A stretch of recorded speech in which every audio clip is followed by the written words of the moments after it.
Bharatiya Janata party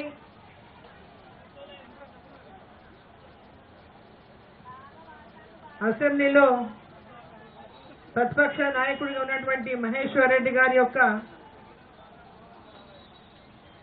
floor leader ఆధ్వర్యంలో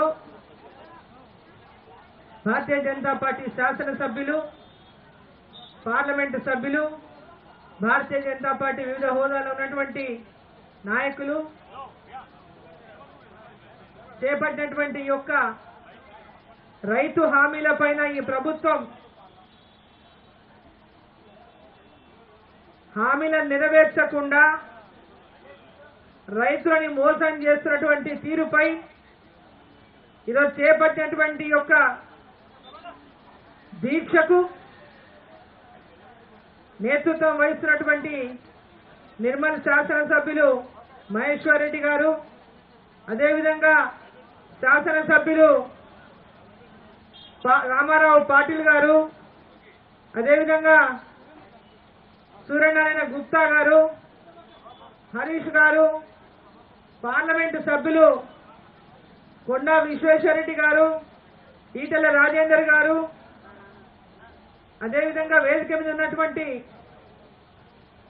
గూడెం నాగేష్ గారు, అదేవిధంగా మాజీ శాసనసభ్యులు, మాజీ శాసన మండలి సభ్యులు, మాజీ జిల్లా పరిషత్ చైర్మన్లు, మున్సిపల్ చైర్మన్లు, కార్పొరేటర్లు, మాజీ ఎంపీపీలు, మాజీ జెడ్పీటీసీలు, భారతీయ జనతా పార్టీ పదాధికారులు, రాష్ట్ర ప్రధాన కార్యదర్శులు వివిధ హోదాల్లో ఉండి ఈ యొక్క దీక్షలో పాల్గొంటున్నటువంటి భారతీయ జనతా పార్టీ నాయకులు, మరి ముందున్నటువంటి రైతు సోదరులు, వివిధ ప్రాంతాల నుంచి విచ్చేసినటువంటి రైతు సోదరులు, మీడియా మిత్రులు అందరికీ కూడా నా యొక్క నమస్కారాలు తెలియజేస్తా ఉన్నా.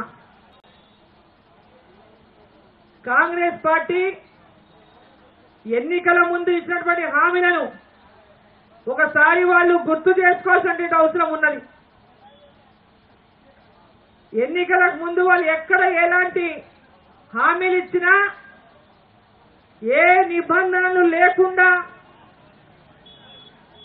హామీలను అమలు చేస్తామని ప్రతి ఒక్క డిక్లరేషన్ లో వాళ్ళు మాట్లాడినటువంటి మాటలు, రైతుల డిక్లరేషన్ కానీ, మహిళల డిక్లరేషన్ కానీ, బీసీల డిక్లరేషన్లు కానీ, ఎస్సీల డిక్లరేషన్లు కానీ, ఎలాంటి డిక్లరేషన్లలో వాళ్ళు సమావేశాలు ఏర్పాటు చేసిన సభలలో అన్ని కూడా నిబంధన అనేది లేకుండా ప్రతి ఒక్కరు కూడా ఈ పథకాలు అమలు చేస్తామని అనేక హామీలు గుప్పించింది ఆనాడు ఎన్నికలకు ముందు.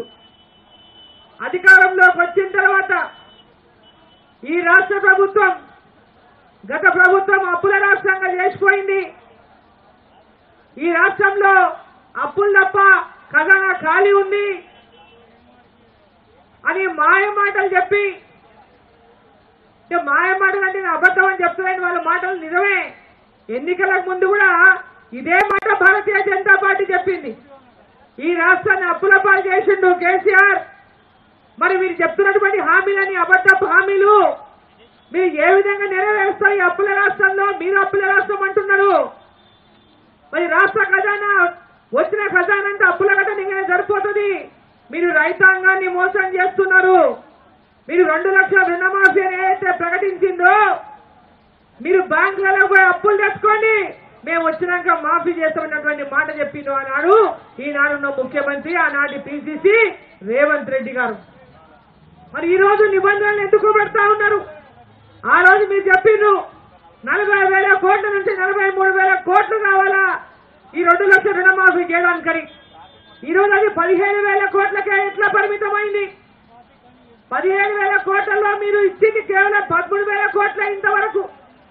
ఇంకా మేము కొంత 70% అయిపోయింది, 80% అయిపోయింది, 20% ఇస్తే అయిపోతున్నటువంటి అబద్ధం మాటలు చెప్తున్నారు. రోజు బ్యానర్ ఐటమ్ రాపించుకున్నారు, రుణమాఫీ అయిపోయింది, రుణమాఫీ అయిపోయింది, కేవలం కొద్ది మంది మాత్రమే మిగిలినారని. ఆనాడు ఏ నిబంధనలు లేకుండా అమలు చేస్తామన్నటువంటి రాష్ట్ర ప్రభుత్వం రైతులకు ఇచ్చిన హామీ నిలబెట్టుకునేదాకా 2 లక్షల రూపాయలు రుణమాఫీ చేసేదాకా రైతాంగం వెంబడి భారతీయ జనతా పార్టీ ఉంటుందని చెప్పి ఈ సందర్భంగా నేను తెలియజేస్తా ఉన్నా. రైతులకు రుణమాఫీతో పాటు అనేక హామీలు ఇచ్చిండు. రైతులకు అంతకుముందు ఉన్నటువంటి బీఆర్ఎస్ ప్రభుత్వం రైతు బంధు అంటే వీళ్ళు రైతు భరోసా వాళ్ళు 10,000 ఇచ్చిండు, మేము 15,000 ఇస్తామని చెప్పారు.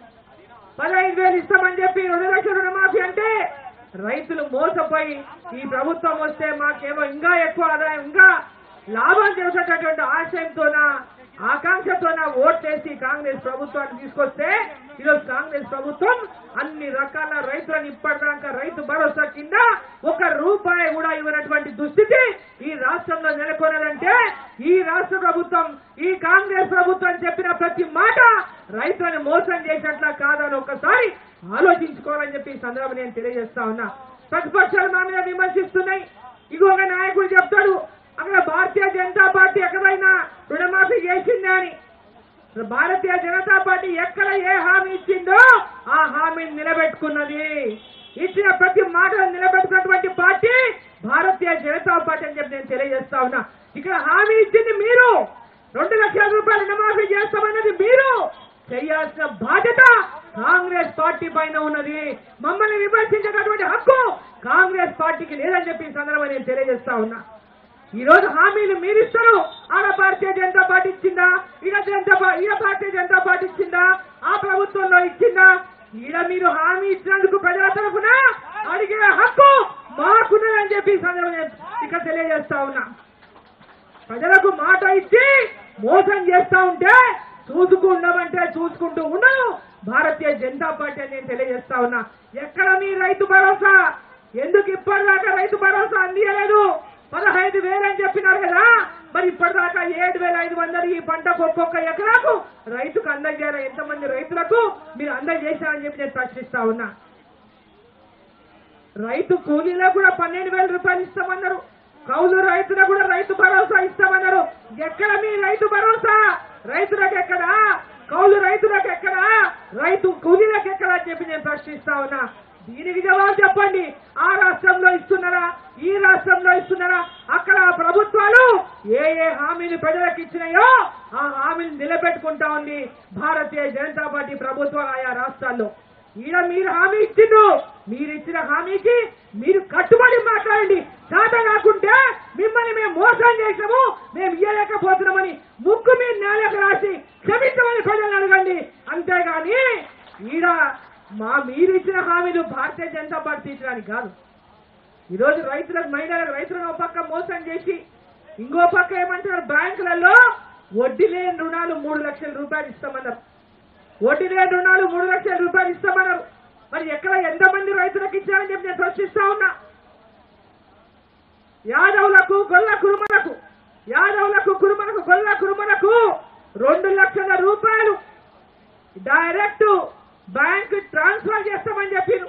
ఎంతమంది గొల్ల కురుమలకు చేస్తుందని చెప్పి ప్రశ్నిస్తా ఉన్నా. గొల్ల కురుమలకు ఎంతమందికి వాళ్లకు గొర్రెలు కొనడానికి ఎంతమందికి 2 లక్షల రూపాయలు మీరు ట్రాన్స్ఫర్ చేస్తారని చెప్పి అడుగుతా ఉన్నా. వాళ్ళ ఖాతాలకి ఇచ్చిన ప్రతి హామీ మోసమే, ప్రతి హామీ ద్రోహమే. మళ్ళీ పైనుంచి రోజుకొక మాయ మాటలు చెప్పుకుంటూ ప్రజల్ని మోసం చేయడానికే మాట్లాడుతున్నటువంటి కాంగ్రెస్ పార్టీ నాయకులు ఓసారి మీరు ఇచ్చినటువంటి హామీలను నిలబెట్టుకునే దిశగా మీరు ప్రయాణం చేయండి. అంతే తప్ప మిమ్మల్ని విమర్శించకూడదు. మీరు 5 ఏళ్ల దాకా కూడా మీరు ఏమి ఇవ్వకుండా మిమ్మల్ని ఎవరు అడగకూడదు, మిమ్మల్ని ప్రశ్నించకూడదు. కేసీఆర్ కంటే కూడా ఎక్కువ నియంత్ర ప్రభుత్వం మేము ఇవాళ తెలంగాణ ప్రభుత్వంలో చూపించదలుచుకున్నాము. మా నియంతృత్వ కేసీఆర్ కంటే మించిన ఈ రోజు కక్ష సాధింపులు ఈ రోజు ఈ కాంగ్రెస్ పార్టీ చేస్తా ఉంది. అయ్యా మీరు ఇచ్చిన హామీలు మహిళలకు ఇచ్చారు 2,500, ప్రతి కుటుంబంలో 2,500 మహిళలకు ఇస్తామన్నారు. ఎక్కడ ఇచ్చింది? ఏ ఒక్క మహిళ కన్నా ఇచ్చిన రాష్ట్రంలో? మీరు చదువుకున్నటువంటి పిల్లలకు నిరుద్యోగులకు నెలకు 4,000 రూపాయలు నిరుద్యోగ భృతిస్తామన్నారు. ఎక్కడైనా ఏ పిల్లగానికైనా ఏ నిరుద్యోగికైనా 4,000 రూపాయల నిరుద్యోగ భృతి ఇప్పటిదాకా మీరు ఇచ్చినారా ఒక్కరికైనా? మరి ఈరోజు చదువుకున్నటువంటి అమ్మాయిలకి డిగ్రీ చేస్తున్నటువంటి అమ్మాయిలు కానీ ఆ పై చదువుతున్న అమ్మాయిలు కానీ 18 ఏళ్లు దాటిన ప్రతి గర్ల్ చైల్డ్ అంటే చదువుకుంటున్నటువంటి అమ్మాయిలకు ఎలక్ట్రిక్ స్కూటర్లు ఇస్తామని చెప్తున్నారు. స్కూటీలు మరి ఎంతమంది అమ్మాయిలకు ఇచ్చిందని చెప్పి అడుగుతా ఉన్నా. ఎక్కడెక్కడ ఇచ్చిందని చెప్పి అడుగుతా ఉన్నా. ఇవన్నీ మీరు ఇచ్చిన హామీలే. డిసెంబర్ 9 సోనియమ్మ పుట్టినరోజు నాడు ఇవన్నీ కూడా అమలు చేస్తాం, ప్రమాణ స్వీకారం చేస్తాం వెంబడే అని చెప్పినటువంటి నాయకులు మీరు. దాని గురించి జవాబు చెప్పండి. ఈరోజు హైడ్రా బాంబులాగా హైదరాబాద్ లో ఈరోజు ప్రజలనే వణికిస్తూనే కాదు, జిల్లాల్లో కూడా పేద ప్రజలను వణికిస్తా ఉన్నాయి అని ప్రభుత్వం. హైడ్రా అసలు ఎందుకు వచ్చింది? ఎందుకు హైడ్రా వచ్చింది? హైకోర్టు కూడా మొట్టికాయలేసింది. హైకోర్టు కూడా మొట్టికాయలేసింది ప్రభుత్వాన్ని, వాళ్ళ హైడ్రా ఆఫీసర్ని. హాలిడేస్ అప్పుడు మీరు నోటీసులు ఇస్తారు అంటే వాళ్ళ కోర్టు కూడా పోకుండా, సమయం ఇవ్వకుండా నిట్ట నిలువున వాళ్ళ ఇళ్లను కూల్ చేస్తారు, వాళ్ళని రోడ్డు పాలు చేస్తారు. ఈరోజు వాళ్ళు పెడుతున్నటువంటి శాపాలు, ఆ యొక్క ఇల్లు గూడు కోల్పోయి పైన నెత్తి మీద నీడ కోల్పోయి వాళ్ళు ఏడుస్తున్నటువంటి ఏడ్పులు చూస్తుంటే మీకు కనికరం కలుగుతలేదా? మీకు బాధ కలుగుతలేదా? మీ కుటుంబాలు లేవా? మీ కుటుంబాలు కావా? ఎంతో జీవితంలో రూపాయి జమ చేసి మధ్యతరగతి కుటుంబీకులు కానీ, ఇంకా మధ్యతరగతి దిగువతున్నటువంటి కుటుంబాలు కానీ అక్కడ ఇక్కడ ఏదో రూపాయి జమ చేసి కట్టుకున్నటువంటి ఇళ్ళని గతంలో మీరే పర్మిషన్లు ఇచ్చి, మీరే అనుమతులు ఇచ్చి 2014 కంటే ముందున్నటువంటి ప్రభుత్వం ఎవరిది? మరి ఆ రోజు ఎందుకు అనుమతులు ఇచ్చినారు? ఈ రోజు అనుమతులు అవి ఆ రోజు ఇచ్చిన అనుమతులు చెల్లవని, ఆ రోజున అధికారులు అవినీతి పరులని, అవినీతి చేసి పర్మిషన్లు ఇచ్చిందని మరి మీరే నిర్ణయిస్తే ఒక ప్రభుత్వం అనుమతులు ఇస్తుంది, ఇంకో ప్రభుత్వం వచ్చి కూలగొడుతుంది. అంటే కూలగొట్టడానికైనా ఈ రాష్ట్రంలో ఇందిరమ్మ రాజ్యాన్ని తీసుకొచ్చిందని చెప్పి నేను ప్రశ్నిస్తా ఉన్నా. ఇండ్లు కూలగొట్టే రాజ్యమేనా ఇందిరమ్మ రాజ్యం? ఇండ్లు గుల్లగొట్టడానికైనా ఇందిరమ్మ రాజ్యం తీసుకొచ్చింది మీకు. ఇందిరమ్మ రాజ్యం అని అబద్ధాలు మోసం చేసి ప్రజలను తెలంగాణలో అధికారంలోకి వచ్చింది కాంగ్రెస్ పార్టీ. ఆ పేరు చెప్పుకునే కదా ఈరోజు పేదలకు ఇల్లు కట్టియమంటే ఇప్పటిదాకా వాళ్ళు ఒక ఇల్లు అడిగలే. ప్రధానమంత్రి ఆవాస్ యోజన కింద ఇచ్చినటువంటి ఇళ్లని పెద్ద ఎత్తున గ్రామీణ ప్రాంతాలు ఇల్లు లేనటువంటి వాళ్లకు ఎంబడే మరి ఇళ్లను ఇవ్వాల్సినటువంటి ప్రభుత్వం ఎక్కడ కూడా ఇళ్లను ఇవ్వకపోగా ఉన్న ఇళ్లను కూలగొట్టేటటువంటి పని చేస్తా ఉంటే ఈ ప్రభుత్వం ఎందుకు వచ్చిందా అని పేదవాళ్ళంతా ఇందుకోసమేనా మేము ఓట్లు వేసి చెప్పి ఈరోజు గుండెలు బాదుకుంటుంటే మీకు నిద్ర ఎట్లా పడతా ఉందని చెప్పి నేను ప్రశ్నిస్తా ఉన్నా. నిన్న ఇల్లు కూలగొట్టేటువంటి వాళ్ళ మాటలు వింటుంటే, ఆ తిట్లు వింటుంటే, అటువంటి తిట్లు ఎప్పుడు ఎవరైనా ఏ ముఖ్యమంత్రినైనా ఎవరైనా అటువంటి తిట్లు తిన్నారా తిట్టినా అని చెప్పి ఒకసారి గుర్తు చేసుకోవాల్సినటువంటి అవసరం ఉంది. ఎంత కడుపులో మంట ఉంటే, ఎంత బాధ ఉంటే, ఎంత వాళ్ళ యొక్క కసి ఉంటే, ఎంత బాధ ఉంటే, ఎంత ఆవేదన ఉంటే వాళ్ళ మాటలు మాట్లాడింది ఒకసారి ఈ రాష్ట్ర ప్రభుత్వానికి, రాష్ట్ర ముఖ్యమంత్రికి ఇదంతా సోయి ఉండాలని చెప్పి ఈ సందర్భంగా నేను తెలియజేస్తా ఉన్నా. మీకు కక్ష ఉంటే మీ కక్ష ఎవరి మీద ఉందో వాళ్ళ మీద కక్ష తీసుకోండి. మీ సమానంగా మీ సరాసరి ఉన్నతో కక్షలు తీసుకోండి. కానీ సామాన్య ప్రజల మీద కాదు మీరు తీసుకోవాల్సింది. వాళ్ళ మీద కక్ష తీసుకోవడానికి సామాన్య ప్రజల్ని పరంగా పెట్టొద్దని చెప్పి ఈ సందర్భంగా నేను తెలియజేస్తా ఉన్నా. కక్ష తీసుకోనికి హైడ్రా వచ్చిందా? దేనికోసం హైడ్రా వచ్చింది? పెద్ద ఎత్తున ఢిల్లీకి నోట్లు పంపనికి హైడ్రా వచ్చిందా? దేనికోసం హైడ్రా వచ్చింది? సామాన్యుల కుటుంబాలు కూలగొట్టడానికి హైడ్రా వచ్చిందా? దేనికోసం హైడ్రా వచ్చింది? ఈరోజు ఒకసారి ఆలోచించుకోవాల్సినటువంటి అవసరం ఉందని చెప్పి తెలియజేస్తా ఉన్నా. ఇంత పెద్ద నిర్ణయం తీసుకునే ముందు అన్ని పక్షాలను పిలిచి అఖిలపక్షం భేటీ చేసి దీని మీద ఏ విధంగా ముందుకు పోవాలన్న ఆలోచన కూడా లేకుండా కేవలం కొన్ని కక్షలు కార్పణ్యాలు తీసుకోవడానికి ఎవరి మీదనో వాటిని ప్రయోగించడానికి ఇంకెవరినో బలిపరుషణం చేస్తా ఉంటే చూస్తూ ఊరుకోదు భారతీయ జనతా పార్టీ అని చెప్పి సందర్భంగా నేను తెలియజేస్తా ఉన్నా. రైతాంగానికి ఇచ్చిన ప్రతి హామీని నిలబెట్టుకోండి, పేద ప్రజలకు ఇచ్చిన ప్రతి హామీని నిలబెట్టుకోండి. అభివృద్ధి విషయంలో ఈ రోజు కేంద్ర ప్రభుత్వం ఈ రాష్ట్రానికి అన్ని రకాలుగా ఏదైతే గతంలో సహకారం చేసిందో అదే విధంగా సహకారం అందిస్తా ఉంది. సెంటిమెంట్ రెచ్చగొట్టి కేంద్ర ప్రభుత్వం మీద ఇష్టం వచ్చినట్టు మాట్లాడి ఇష్టం వచ్చినట్టు వ్యవహారం చేస్తామంటే చూసుకుంటూ ఊరుకోదు భారతీయ జనతా పార్టీ అని చెప్పి హెచ్చరిస్తా ఉన్నా. రైతన్నలారా ఎవరు కూడా మీరు అధైర్యపడొద్దని చెప్పి నేను తెలియజేస్తా ఉన్నా. ఎంతో మంది రైతులు ఆత్మహత్యల పాలైనారు ఈ అప్పులు తీసుకోలేక. ఏ రైతులు కూడా అధైర్యపడద్దు. భారతీయ జనతా పార్టీ మీకు అండగా ఉంది, అండగా ఉంటుందని చెప్పి ఈ సందర్భంగా తెలియజేసుకుంటూ ప్రతి ఒక్క రైతుకు ఇచ్చిన ప్రతి హామీని నిలబెట్టుకునేదాకా భారతీయ జనతా పార్టీ పోరాటాన్ని ఆపదని ఈ మీడియా ద్వారా ఈ రాష్ట్ర ప్రభుత్వానికి తెలియజేస్తూ, మీడియా మిత్రులకు మరి వచ్చినటువంటి రైతన్నలకు ప్రతి ఒక్కరికి పేరు పేరున ధన్యవాదాలు తెలియజేస్తూ భారత్ మాతాకి, భారత్ మాతాకి. ఇప్పుడు కిసాన్ సెల్ రాష్ట్ర అధ్యక్షులు శ్రీధర్ రెడ్డి గారిని మాట్లాడుతున్నారు.